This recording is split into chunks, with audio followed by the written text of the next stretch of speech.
celebrating an acting legend, Burt Reynolds. We learned he died today at the age of 82. Did Cletus call you a legend? Uh-huh. Why? Well, I used to do some crazy things. I used to. He did some crazy things, and America loved them.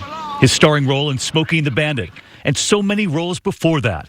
Burt Reynolds and his good looks, his wit, his charisma, and his trademark mustache. Burt Reynolds became one of the most popular actors in Hollywood. And who could forget his role in Deliverance? We beat it, didn't we? Did we beat that? You don't beat it. Don't beat this river. Raised in Florida, he was a star athlete. Reynolds earned a football scholarship to play at Florida State. But his dreams of playing professionally ended with a knee injury after a car accident. He would turn to acting. There were plays and then television. Gunsmoke.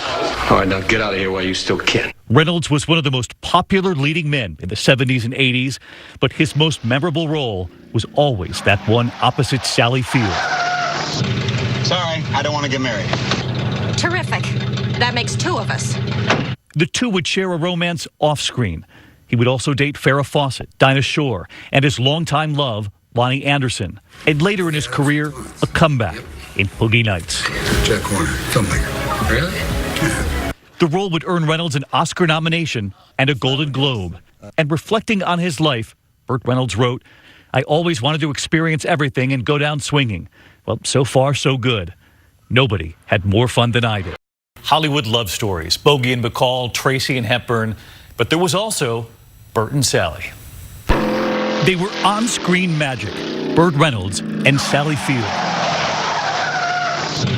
Sorry, I don't want to get married. Terrific. That makes two of us. They never did get married, even though there was a real-life romance, a relationship that would last nearly 5 years. I just go from place to place, do what I do best. What's that? Show off. Yeah. You do that well. They would go on to star in 3 more films together. And decades later, and after many other loves, Burt Reynolds, in an interview with Vanity Fair in 2015, would call Sally Field the love of my life. Just 3 years ago, saying, "I miss her terribly. Even now, it's hard on me." He went on to say, "I don't know why I was so stupid. Men are like that, you know." And Sally Field now sharing this tonight. There are times in your life that are so indelible, they never fade away. They stay alive even 40 years later. My years with Burt never leave my mind. He will be in my history and my heart for as long as I live. Rest, buddy. Take your hat off. If you want to. They call you the babe. They call you the babe.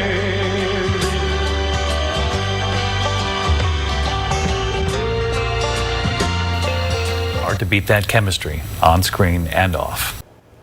There was a time when he was one of Hollywood's most popular leading men, a megastar whose mustache was a signature of his macho style. Burt Reynolds, who died today at the age of 82, went on to be a veteran of TV and film.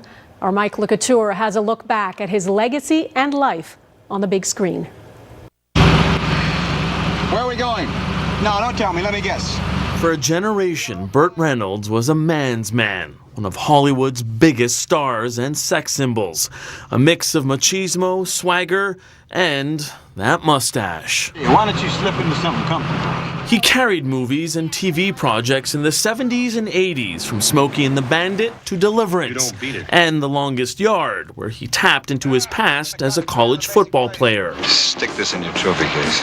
His performances weren't usually as highly regarded as his looks. Reynolds once joked, "My movies were the kind they show in prisons and airplanes because nobody can leave."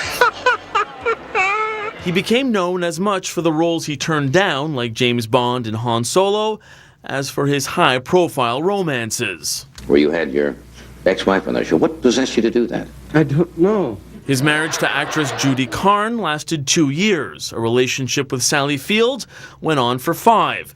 So did his marriage with Lonnie Anderson. But the subsequent divorce and living a little too well thrust him into bankruptcy. Still remember the game. But back came Burt, first on TV's Evening Shade, There's practically no end to how much money. then as an adult film director in Boogie Nights, the role that earned him his single Oscar nomination and a Golden Globe. God bless you all.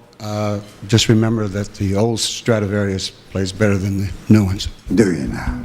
He continued to act into his 70s, playing Boss Hogg in the recent remake of The Dukes of Hazzard, carrying the same legendary confidence and immaculate modern mustache. Burt Reynolds was 82. You had to be around in the 1970s to really understand just how big a deal Burt Reynolds was. For half a decade, he drew more people to the movies than anyone else. Crass, corny, but cool. He seemed to personify America itself at the time. His fast-talking, faster-driving character Bo in Smokey and the Bandit made him a star. His mustache and macho energy made him a sex symbol, something he exploited in a nude spread in Cosmopolitan magazine. Well, can't you do something? I mean, you're professionals. This is our day off. Reynolds thought football would bring him fame until an injury ended his playing days at Florida State, though he got to put the pads back on in the longest yard. I'm going to fix it. A series of television appearances led to a breakout role in the film Deliverance. You don't beat it. Don't beat this river. Directors wanted him. He turned down Star Wars and Die Hard. So did leading ladies. He dated Dinah Shore, Farrah Fawcett, and famously married Lonnie Anderson. But the 80s brought divorce, bankruptcy, and a period of obscurity. Jack Horner, filmmaker. A turn in Boogie Nights in the late 90s re-energized him and brought his only Oscar nomination. In March, he completed his final film about an aging actor reflecting on his career. You have to have a good director, and you have to have a great script, of course. And then a real beautiful lead lady doesn't hurt. A family statement says his death was unexpected, that they'll remember him as generous and sensitive. For the rest of the world, Burt Reynolds will always be the hunk who lit up Hollywood.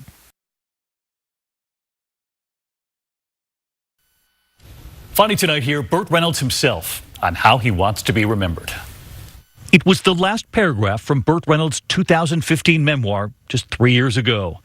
As I look back, I'm proud of my accomplishments and disappointed by my failures. I always wanted to experience everything and go down swinging. Well, so far, so good. I know I'm old, but I feel young. And there's one thing they can never take away. Nobody had more fun than I did. And it was just last year he told Reuters how he wanted to be remembered. He said, as a good man, somebody who loved the business.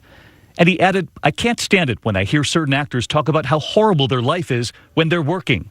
He said, I'm lucky to be doing what I'm doing. Really lucky. If we were lost on a desert island together, Yes. do you think we'd get along and talk and things? Sure. Yeah, we get along. It'd never be boring, I can tell you that. He was never boring, that's for sure.